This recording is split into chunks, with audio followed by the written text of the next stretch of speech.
Can you talk to me a little bit about root canals, what your viewpoint is on them, and how you would like, if somebody fits the bill or fits the criteria to have some type of extraction, what you would rather do instead? A root canal is a standard treatment in dentistry. It is a fine art, so to speak. So it's really, you need skills with your hands. And there are dentists that only do root canals. So I understand that this might be stamping on their feet or whatever. So root canal, acutely, we need it in dentistry because you maybe have a cavity that goes down into your nerve, which is called the pulp in a tooth, and it hurts like hell. It's neuralgia pain. So it's really like the extremest migraine you can even imagine. So we have to get you out of pain as a dentist. And it's obviously not our fault as a dentist that you have the pain. The tooth cavity happened because of you. So this is, in my opinion, the only time we need a root canal to get you out of acute pain. Unfortunately, a root canal is oftentimes misused and also done preventively to not get into pain later in any sort of dental repair scenario because it's a standard treatment. So that's why a lot of listeners probably have had root canals, and this is one of my 3 questions that I'm usually asking on any audience or any keynote. Yeah, raise your hands if you had a root canal. Because root canals, in my opinion, from a biological point of view, obviously, if we have a root canal, a tooth, if you look at it from an anatomical chart, is a organ. It has a blood supply, it has a lymph supply, it has an autonomic nervous system, and this goes into the pulp. So as soon as we do the root canal, we take out all the, let's say, the life parts of that organ, the vital parts. We take the life out of it, clean it, disinfect it, and then leave it there for biting. So we basically fill something in where there was the immune system before, some sort of plastic and gutta percha and stuff. And it works. I mean, you get out of pain and you can bite on that dead tooth. But technically speaking, this organ is not alive anymore. And if you compare this to any sort of medical department, is never allowed to leave a dead body part in the body. Like imagine you have a black finger or black foot, like a diabetic toe or some sort of gangrene in your body. Every medical doctor would know within a couple of minutes the bacteria that are in this dead organ, or I mean, a dead organ usually putrefies and like decomposes, and this happens with a tooth too. So it spreads through the body. So it becomes a chronic, over time, if you look at the root canal from a microscope level, it has teeny tiny, let's say it's called tubules, dentin tubules, or let's say just a tubular system. And it's the perfect cave for anaerobic bacteria that are just living with you in your oral microbiome anyways. But it's kind of like, imagine a cave and a cat and mouse. So the mouse would be now the anaerobic bacteria in these tubules, and your immune system is designed to attack foreign invaders, such as bacteria that might live in this root canal. The problem here is the macrophages, or your innate immune system, cannot really go into these tubules and then will produce a chronic inflammation around a tooth, which is just normal.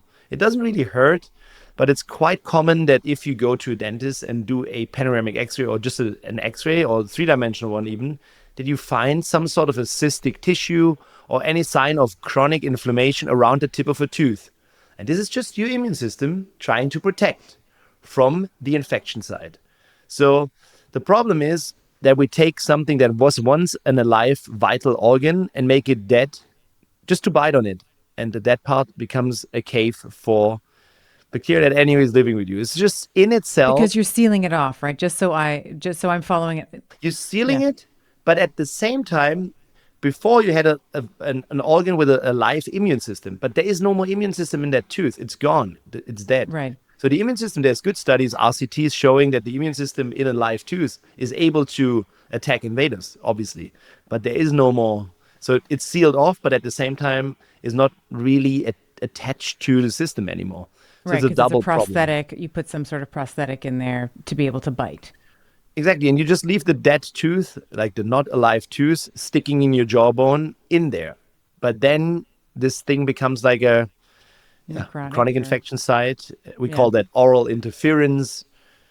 And the problem is it's, again, a chronic inflammation or chronic infection site it's usually pain-free now because we got you out of acute pain, but now it becomes a chronic, yeah, chronic inflammation. And Is it silent pain free inflammation. because there's no more nerve there because you've sort of Exactly. cleaned it all out, you've taken the ligament out, you've No, sort of yeah, cut the nerve supply. if Yeah. you look into just a tooth from if you just cut it open, you see that there's the main channels is called the root canal. And in the root canal, you have the blood, the lymph supply, and the nervous system. Yeah, actually where it hurts. So you take out all this and clean it, disinfect it, and fill it. So then you just have the tooth still sticking in there, but it's not alive anymore. It's not anymore connected with the blood supply. And yeah, it stays there as a dead tooth, a dead organ that works for biting, not a doubt. But these bacteria in there and the chronic infections obviously cause chronic inflammation. You know that this is one of the silent killers these days. It's one sort of big stressor. It's usually pain-free because it's chronic. So your body gets used to it. But the cytokines that are produced are problematic. The bacteria in there are having their metabolites. So another set of toxicity. And if you see the connection that you just mentioned with the alveolaris, like the nerve here, called Yeah. one branch of the trigeminus, two branches actually go to the teeth. And these teeth are connected directly to the brainstem via these trigeminus. So everything that you do in your mouth from a dental repair point of view, even the root canal and all the bacteria or let's say entities in there, and the toxins can spread backwards into your brainstem, which is called the retrograde axonal transport, and then obviously affect your complete autonomic nervous system, such as the vagal nerve, which is connected to is basically your parasympathetic nervous system. So it's just a huge stressor. And if you hacked all the other stressors, such as your diet could be a stressor, you not sleeping can be a stressor, but usually in the realm of health optimization, we attack all these things, but you're still not superhuman. It might be, let's say, just a root canal being a chronic infection in your jawbone that could bring you into chronic fight and flight mode and stress mode, and you don't even know about it because usually the dentist won't tell you. Well, if it's pain free, I mean, if you're saying that, a traditional dentist is really, the drill, fill, bill, or they're usually technicians and they're usually, designed to be able to find pain and remove it in the case of a cavity, let's say, then it would make sense that if you have a chronic silent infection, how would you ever know to even bring that up with the dentist? Or how would you even know to say, hey, can we follow up here and make sure that I don't have any necrotic tissue or I don't have this chronic low grade, infection in my jaw from this root canal over time? Like the patient's not going to know, and then the dentist is not going to know to even look for it. So it's this sort of deadly, vicious cycle that doesn't really seem to have a solution. It is a vicious cycle, especially if the dentist is also very fond of his techniques and he loves his root canals and they work for the biting. So it's just the lens through which the general dentist is looking is, can this patient bite on it? And does he have or she has any pain right now? Usually the tooth is already dead, so you don't have any pain. And they don't necessarily will do a three-dimensional x-ray and look for signs of silent inflammation, such as cysts. Because first of all, I think it's only 10% of all dentists out there that do have a cone beam scan, which is a three-dimensional x-ray. And on a two-dimensional, you don't necessarily see it. So it's the dentist who just gives his best for keeping your tooth from biting, which is a solid point. It's how we are trained. And then the patient looking for overall health optimization, maybe. So it's two separate languages. They don't even connect, and this will never be a solution for that. And I'm having a hard time, obviously, teaching this to dentists in the first place if they're not open-minded. But patients are getting more and more informed and taking control. And obviously, we have solutions to that dilemma that we have mapped out, and they're very charming for a long time, which we can definitely talk about how to deal with chronic infected root canals, or how we do it, at least. Because Well, let's talk about it, because you mentioned cytokines, and I want to talk a little bit about chemokines, and I've heard you talk about CCL5, so I wanted to maybe touch on that. But maybe just before we get there, how would you, if someone was a patient in your office, or a dentist or biological dentist who is trained by you, how would you treat a patient who has had a history of root canals with or without symptoms? So the patient could be asymptomatic, or the patient could say, hey, maybe I need another root canal, or I have another cavity, or I have more neuralgia. Like, what would be the approach that a biological dentist might take in that case? I mean, yeah, let's say a biological dentist that does biodentistry 3.0 looks a little bit different.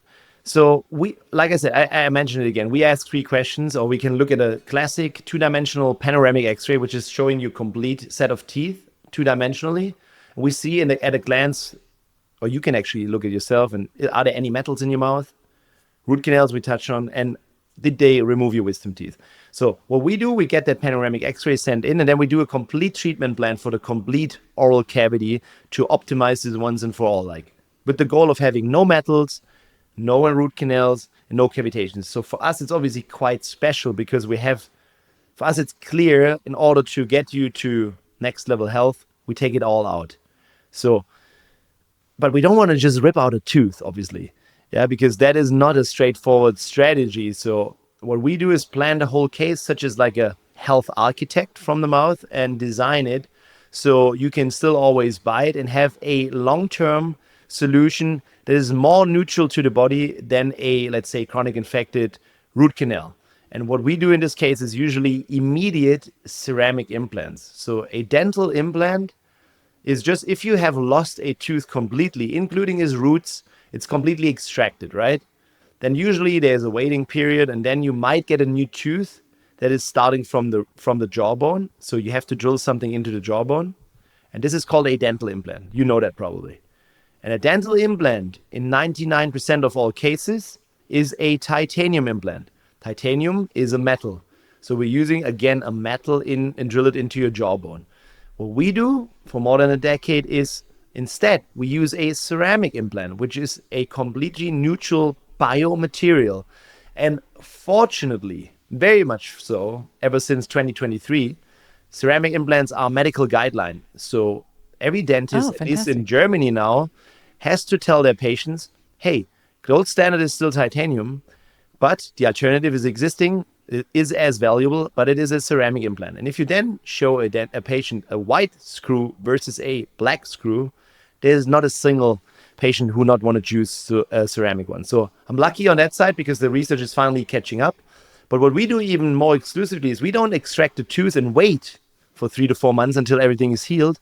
We do that immediately. So I'll take out a tooth very, very gently so that we don't hurt anything of your anatomy, like your bone and your gum. There's no tooth yanking with us, with a real biological dentist, with a biodentist that I've trained. Very gently removing it, cleaning everything, disinfecting everything, but then using that so-called socket. So if you take out a tooth, what's left in the jawbone is called socket. We use that socket after cleaning to put something in there. And this is the ceramic implant that now acts like a tent pole that stabilizes the complete socket, which is actually called a socket preservation. And then your body at that spot doesn't collapse in itself. Because if you take out just a tooth and wait, the bone and the socket collapses. This is called atrophy or atrophy. It's kind of like you don't train your muscle, you lose it. If you don't use it, you lose it. Same in the bone. So it's the straightforward strategy to use it at the same time as the extraction. Obviously, if you want to do such things, a immediate ceramic implant. Am I too technical or still following? No, this is fantastic. Okay, I have so many questions, and I know that my audience is I'm just adding I'm this like on top. hanging off your every word. So this is I'm awesome. okay. Yes. I'm adding just on top, just for all patients or dentists out there listening. An immediate dental implant, even with titanium, is classified as a high risk procedure in dentistry. We are doing only immediate ceramic implants. So we're doing something that only 1% of all dentists worldwide do is a ceramic implant, and we do them immediately. So I understand why we're getting it, where we were attacked 10 years ago, because it's just trailblazing new things. But it works. It's beautiful because we can use your innate healing capacity. But because it's a high risk procedure, we design the whole journey for our clients, or let's say for our guests. I would not even call them patients, I would call them a guest on their health journey to optimal health, starting from the mouth. We start 4 to 6 weeks in advance. If the patient isn't ready, we start with the right nutrition. We change their nutrient completely. We give them the right building blocks to build bone and teeth and tissue. So when they come in for the health optimization week, they are properly boosted.